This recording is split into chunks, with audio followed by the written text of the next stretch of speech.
I never thought my career would hinge on a single paragraph I didn't even write, but when they blamed me for it, I knew it was time to stop staying quiet. My name is Adam Keller. I'm 36 years old, and up until a month ago, I was a senior project analyst at Halston Bryce Consulting. For the last 6 years, I'd carved out a place in that firm where my work could speak for itself.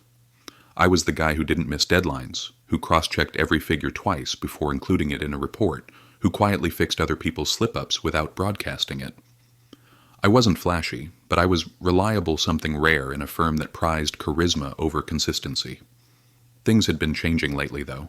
The new senior VP was big on fresh perspectives, which was his euphemism for hiring recent grads with shiny degrees and zero experience. Our review process started to fracture as more interns were pulled into critical stages for reasons I didn't agree with. I voiced my concerns, but they were brushed aside as outdated thinking. So I kept my head down and continued doing the job the way I always had, thoroughly and professionally. The morning everything cracked wide open, I had just brewed my second cup of coffee and was preparing to walk into the weekly operations meeting when I got a ping. An Outlook invitation labeled, Urgent Client Feedback Discussion. No details, just 3 names in the attendees, me, Corinne, our VP, Leonard from HR, and Samuel, the Director of Business Accounts. That stopped me cold. I clicked through my inbox, heart knocking against my ribs. A rapid scan confirmed what I feared. The quarterly report for the Glencore account went out yesterday. I'd handed in my final draft on time, but it felt off. Something had gone wrong. Really wrong. The meeting room was small and over-air-conditioned, the kind of space intended more for punishment than collaboration. Corinne sat at the head of the table, arms folded too casually, while Leonard looked like he'd rather be anywhere else. Samuel didn't even make eye contact. Adam, Corinne began, her voice calm but laced with that edge people use when they've already decided how something ends. The report that went to Glencore contained some irregularities. My skin prickled. Irregularities? A few numbers didn't align with their internal metrics, said Samuel, finally glancing at me. They weren't pleased. Thought it lacked attention to detail. I opened my mouth, then shut it. I couldn't protest until I saw it. Can I ask what version they received? Corinne sighed, like I'd asked something deeply inconvenient. The final one, obviously. The one your name was attached to. Cold sank in, low and steady. I'd only written one version. If it changed, it wasn't me who changed it. Was the report edited after I submitted it? Leonard cleared his throat, offering a half smile that didn't reach his eyes. We've been trialing a new mentorship initiative. The firm wants junior staff to engage more directly with deliverables under guided supervision. I barely heard the rest. My ears rang, mouth taut, as I tried to process what they were admitting without saying it. They'd let someone else touch the report after I'd finalized it, and they didn't tell me. And now that it had backfired, the blame was surgically landing squarely on me. I should have spoken. I should have gotten angry, defended my process, demanded to see the file history. But I didn't. Not in that moment. I nodded like a man watching someone else's life play out in front of him, and signed the formal notice they slipped across the table. A written warning to be placed on file. By the time I got back to my desk, my hands were shaking. I pulled the report from our shared drive, opened the file history, and there it was. 3 edits made after my final submission. The last one by Emily Ziegler. Emily.intern. 24, maybe 25. Marketing background. Friendly, sociable, eager to please, and completely unqualified to insert herself into a client-facing financial analysis. Yet there she was, fiddling with the document hours before it went out. She'd rewritten an entire summary paragraph. Turned revenue stall due to late product rollout into revenue down due to internal inefficiencies. Same data, radically different spin. Not only inaccurate, but vaguely insulting to the client. No wonder they were livid. I stared at her changes, my name still perched at the top of the report, and felt the slow burn of something deeper than frustration. It was betrayal, not just by her, but by the system that allowed it, encouraged it, even. They let an intern rewrite my final client report, and no one thought it mattered until the fallout began. Now I was a convenient scapegoat, a quiet professional with no political clout to push back. I looked around the office at the glass walls and the people behind them tapping away, sipping coffee, chatting like the ground hadn't just shifted under my feet. I had played by all the rules, and they took that as permission to throw me under a bus. Mistake number 1. The quarterly report was one of those high-stakes deliverables that made people sweat, no matter how many times we'd done it before. It went to Glencore, our crown jewel client, the kind that dropped 6 fingers on a retainer and expected precision at every decimal place. I'd treated the file like a glass sculpture, triple-checked numbers, cross-referenced citations. I even handled the narrative write-up myself, which I usually delegated to others. It was that important. I submitted my final draft 2 days ahead of the deadline. It was tight, but clean, no fluff, no ambiguity. Just what Glencore liked. As I uploaded it to our project portal and hit Submit for Review, I felt that quiet ripple of satisfaction I always did when something was airtight. Not an hour later, my phone buzzed. Slack message. Emily Ziegler. Hey, Adam. Just took a quick pass at the Glencore deck, making a few things snappier for client eyes. LMK if you have Qs. Snappier. Heart picking up, I toggled into the report. A notification blinked. Edited 12 minutes ago by Emily Ziegler. I opened the history pane and my stomach dropped. She hadn't just cleaned up formatting or typos. Full paragraphs had been rewritten, charts rearranged. Headers had GIF-level punchlines like revenue roller coaster. In bright blue, the executive summary now read like a blog post on a college recruiting site. Worst of all, the sentence I'd carefully crafted Q3 revenue slow, due to delayed rollout of core modules. Projected recovery in Q4 as implementation finalizes, had been mutated into internal delays reflect operational inefficiencies. Leadership should monitor for process breakdown. Process breakdown. I rubbed my temple and closed the file, pulse thick in my neck. I walked down the hall to find Marcus, my manager, but his office was empty. Emily was at her cubicle, headphones in, smiling at her screen like she'd won a prize. Maybe it was temporary. Maybe the version hadn't gone out. Maybe there was still time. I sent a message to Marcus. Just saw report edits from Emily. Can we review before sending to Glencore? No response. The next morning at 9:16 a.m., Glencore's reply came in. Their project lead, Dana, didn't mince words. We're concerned about the conclusions in your Q3 analysis. Several of the statements feel speculative, unsupported by the data you provided, and frankly, tone-deaf regarding our internal ops. I opened the attached report. My name still sat proudly at the top. Every edit Emily made had survived intact. I'd been blindfolded and pushed into traffic. 40 minutes after that, I was pulled into the client feedback meeting. The fallout came fast and painfully quiet. No yelling, no dramatic confrontations, just a clinical recitation of the facts as they wanted to interpret them. Corinne, the VP, who only remembered my name when it was time for performance reviews, laid it out. The client noticed issues. They traced those issues to the report. The report was submitted under my name. Therefore, I was accountable. No one mentioned the edits. No one admitted they'd circumvented our 3-tier review protocol. I asked the only question that mattered. Who approved the edits before the report was sent out? Silence. Then Leonard, from HR, did the tightrope walk. As part of our new mentorship initiative, junior staff are being integrated into more phases of project completion. All changes were supervised. Supervised. Right. I wanted to ask why the so-called supervision failed to notice an intern blaming the client's leadership team for its own revenue problems. But something told me they already knew. They just didn't want it in the room. Instead of answers, I got consequences. A written warning slid across the table. Its legal language dressed up to sound constructive. Failure to maintain standards of clarity and accuracy.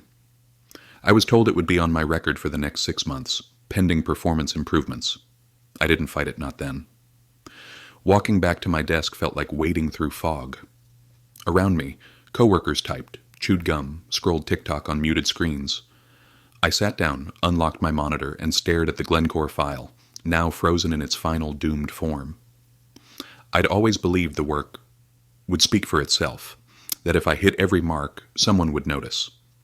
But here was the truth. No one cared about precision when it got in the way of appearances. They'd banked on fresh faces and low billables, and when the outcome turned sour, they served up the nearest target. That night I started to question everything. I couldn't sit still. The same paragraph spun in my head like static on a loop. Leadership should monitor for process breakdown. Like it was my voice. Like I meant to insult the very people funding our paychecks. I poured a drink and opened my laptop at midnight.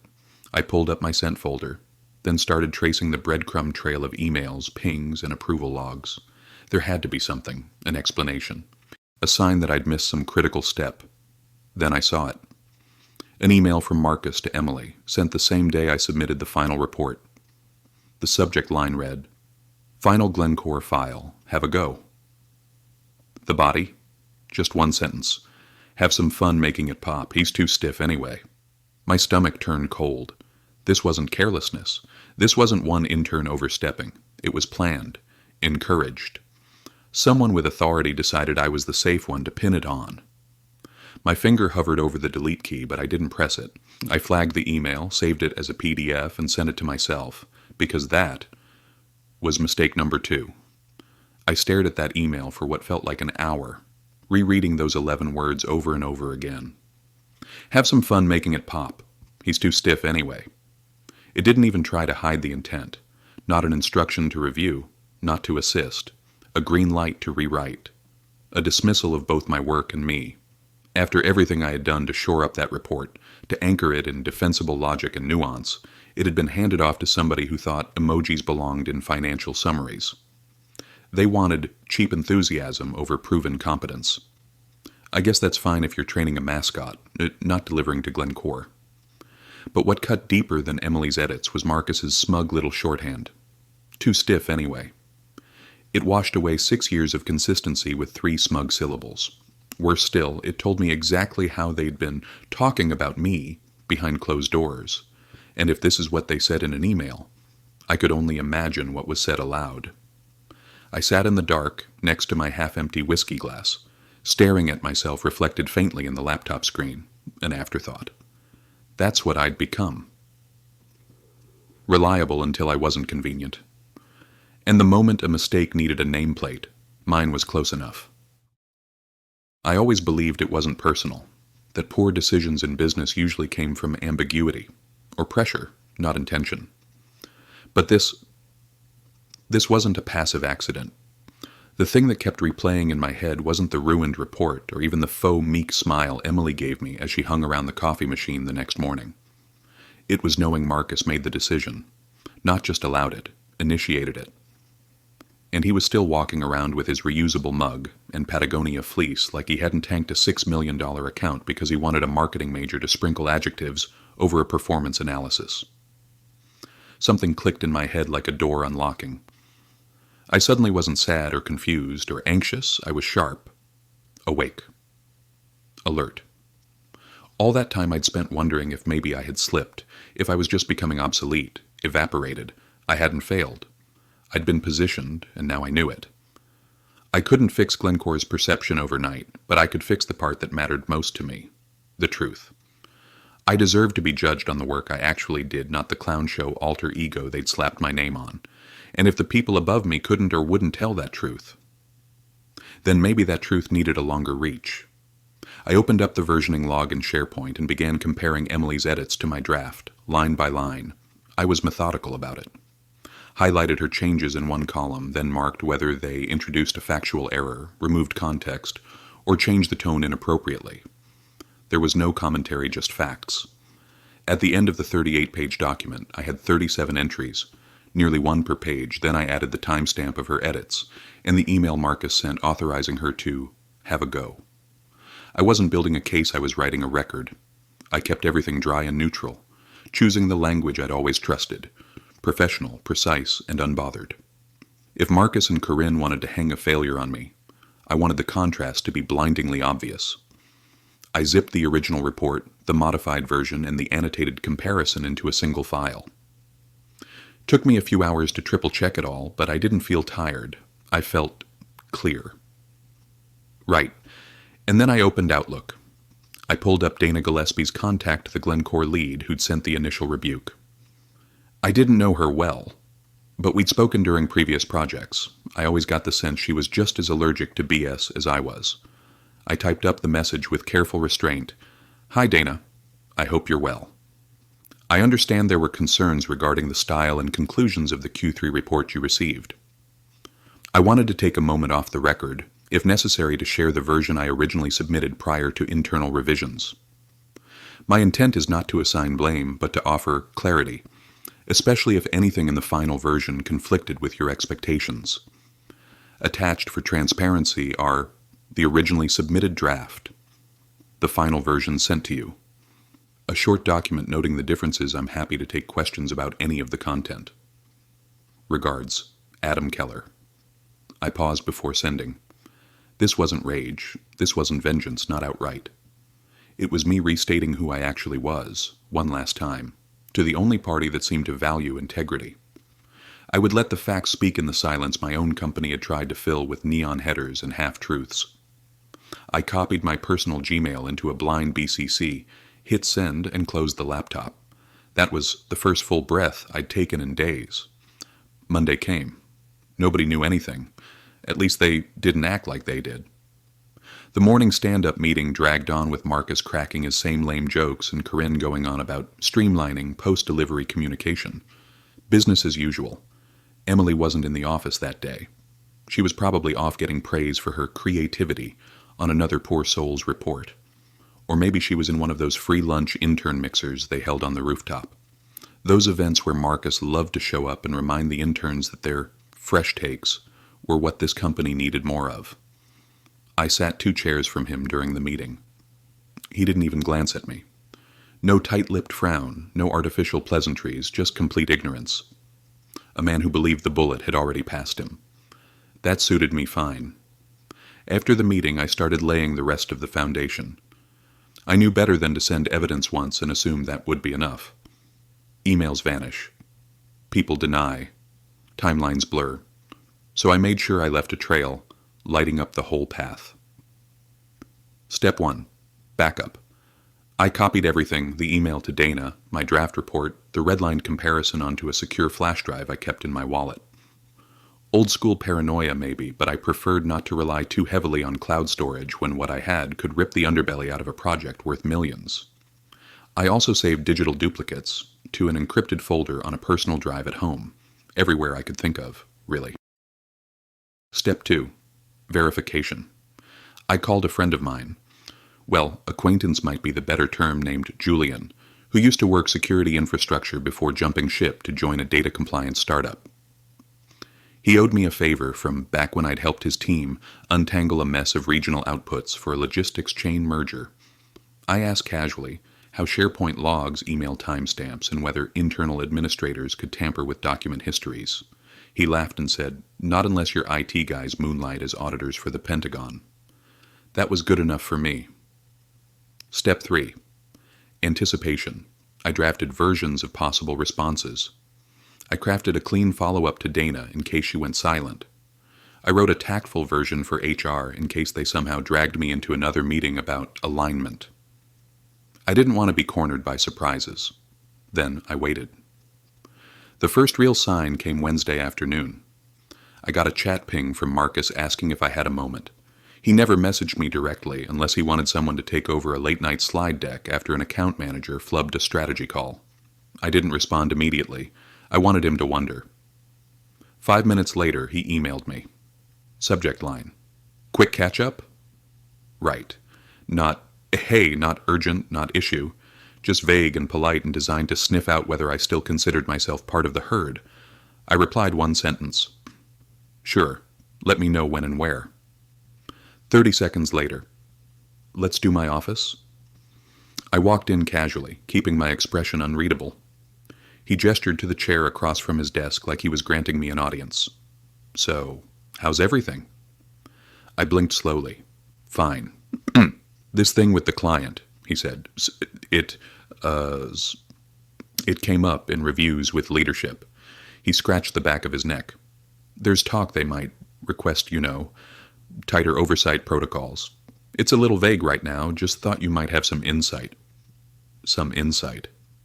I almost laughed. I think if the client saw something they didn't like, I said, they're probably taking steps to understand how it happened. Makes sense. Marcus shifted sudden stiffness in his posture. Did you speak with them? I met his gaze. I haven't had anything official, but I did want them to have the right context. His lips pressed together. He nodded too quickly. Well, I mean, obviously the team is still working through our own post-mortem here. You know how it is. We're all learning. My silence stretched long enough that he added, just between us, Emily didn't get the mentoring she needed. Really, the whole thing's been a huge lesson in communication.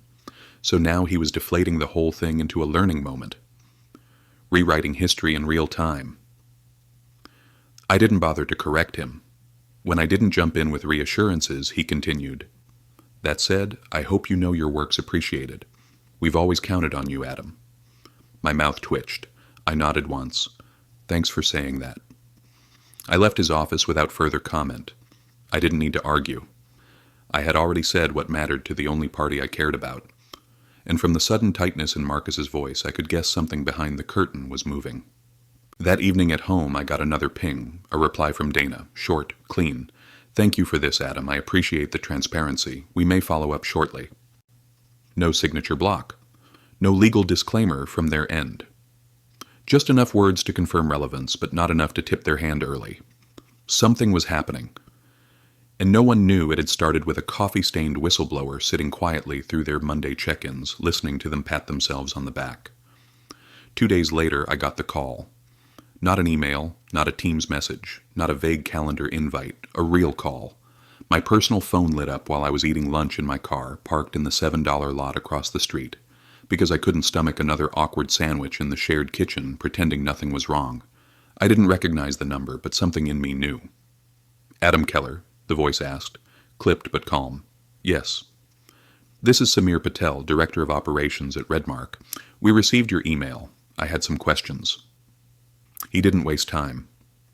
Over the next 10 minutes, we went line by line. He asked about specific language, about how the final report had been altered, about timelines and submission practices on our end.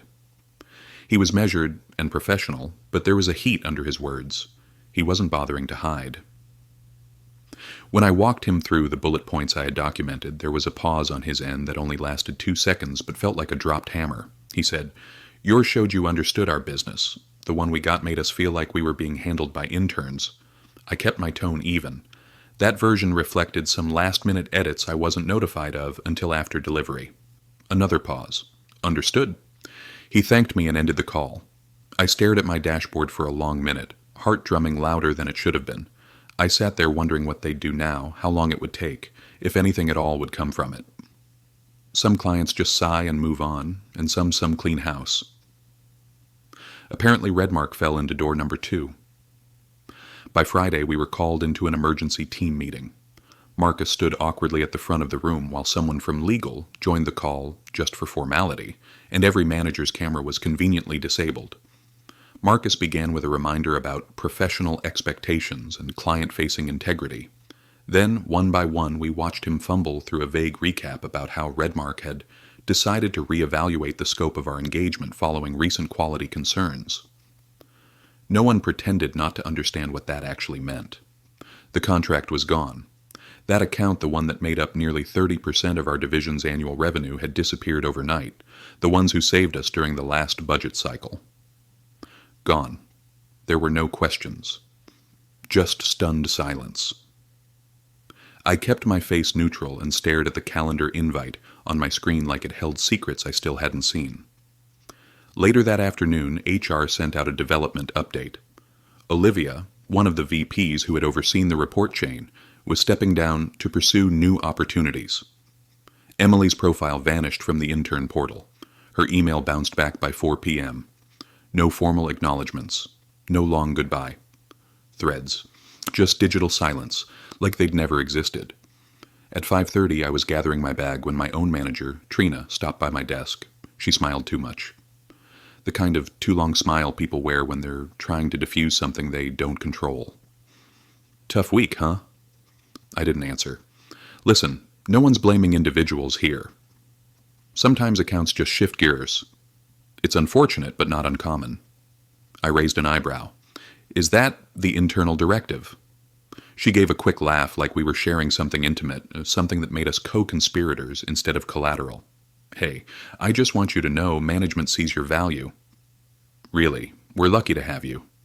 I nodded, slung my bag over one shoulder, and said nothing. There was no value in talking to people who thought I could be mollified by tone alone. They thought I was still playing the same game. They hadn't noticed I'd folded the board weeks ago. That night I got a second call. Samir again. We're putting together an external team to manage the wrap-up of what your firm had. A cleaner reset before we onboard internal oversight. We'd like you to participate. My throat went dry. You're hiring? On contract for now, but full autonomy. No step-ins, no rewrites. You answer to one point only me. The answer left my mouth before I could overthink it. Yes, I'm in. He sent a formal offer that same night with clear scopes and more professionalism in 3 pages than I'd seen in 3 years back at my old firm. I signed it before the coffee in my mug had gone lukewarm. Monday morning, I walked into the office for what I knew would be the last time. No announcement, no drama, just a quiet man in a gray shirt cleaning out a single desk drawer while the people around him muttered theories and stared into their screens. No one knew, not the real sequence, not the cause or the pivot or the truth that had turned their week inside out. I passed Marcus in the hallway. He gave me a curt nod. I nodded back. Neither of us said anything. We didn't need to. The board had changed, and now someone else was holding the pen. I kept my resignation quiet, waited until Friday after the weekly sync that no one listened to anyway, and then scheduled a one-on-one with HR. No dramatic emails, no grand pronouncements in the group chat, just a short note confirming the end of my notice period and my final day. They asked if I wanted an exit interview. I declined. What was left to say that I hadn't already made clear without uttering a word? Over the weekend, I returned the company laptop, badge, and parking card. They didn't offer a farewell lunch. I didn't expect one. I assumed they had more pressing things to handle, like the 5 open client roles they were now racing to fill with freelancers, and consultants they suddenly couldn't afford. Freedom didn't hit me all at once. It came in pieces. The first time I slept past 6 without the buzzing alarm of a meeting reminder. The moment I discarded the tie rack, I realized I had not touched since the last in-person presentation months ago. Tuesday morning I made eggs and didn't glance once at my phone between cracking shells. Redmark's onboarding process was painless. After just a few form signings and a kickoff call with Samir's team, I was in. They treated me like an equal from day one, clear boundaries, clean expectations, and most importantly, full creative control. I sent the first deliverable that Thursday. It was met with a simple reply from Samir. Excellent. Keep going. 2 words. That was it. After years of edits, redlines, chaotic Google Docs, incoherent Slack feedback, and meetings just to realign tone, those 2 words felt like a gift. I built my own workspace at home. Upgraded the chair. Picked out a second monitor. Added a plant, mostly for staged video calls, but I ended up liking how it looked when the afternoon light hit just right. I chose my hours around when I felt most focused, not around when someone else needed to feel in control of my calendar. The noise began to fade. I started running again. 5 blocks at first, then 10. I listened to albums I had forgotten about. Got lunch with an old friend who laughed when I told him what happened. You always were too good for that place, he said. I shrugged. That wasn't the point. But maybe it had become the point in the end. That I stayed too long trying to be the dependable one. The safe pair of hands. And what did that loyalty buy me? A report I didn't write, a scapegoat label I never asked for, and colleagues who smiled at me one moment and tossed me to the dogs the next. Funny how fast that kind of loyalty evaporates when accountability strolls in. A couple of weeks later, I got a message from one of the junior analysts still at the firm. I'll keep her name out of this, but she was sharp quiet like me, but careful, methodical. She just wrote, "Hey, I saw what you did. We all did. Thank you." I stared at the message longer than I should have, not because I needed validation, but because for the first time it felt like someone behind those identical Slack icons and canned meeting jokes actually saw the lines I refused to cross. I replied, "Do good work. The rest sorts itself out." It wasn't poetic, but it was true. Sometimes people ask if I regret it. Burning that bridge. Walking away instead of fighting harder to fix what was broken internally. But the truth is, it wasn't a bridge, it was a trapdoor. And when the exit finally opened beneath me, I didn't fall. I walked through it. Working with Redmark gave me room to think big again. The projects challenged me. I was doing more strategy than cleanup. More analysis than apology. We operated in real time, with clarity and trust, which turned out to be all I had ever needed to thrive. And in the quiet of those first few months, I realized how loud self-doubt had been. How many hours I had spent rehearsing what I might say in some meeting just to protect my reputation from damage I never caused. Now the work spoke for itself, uninterrupted, unfiltered. No one to revise my conclusions because they preferred punchier phrasing. No interns armed with buzzwords and unrestricted access. No leadership hiding behind layers of silence the second something cracked. Just me, and the truth that whistleblowed in pixels. Sometimes integrity looks like compliance. Other times, it looks like one final email sent to the right person. And when the fire clears and the smoke fades, what's left is simple, the knowledge that you spoke when it counted. I keep a printed copy of the original report now, my version. Clean margins, no color bleeding, graphs aligned like discipline. It sits in a drawer of my desk where I rarely reach anymore. I don't need to open it.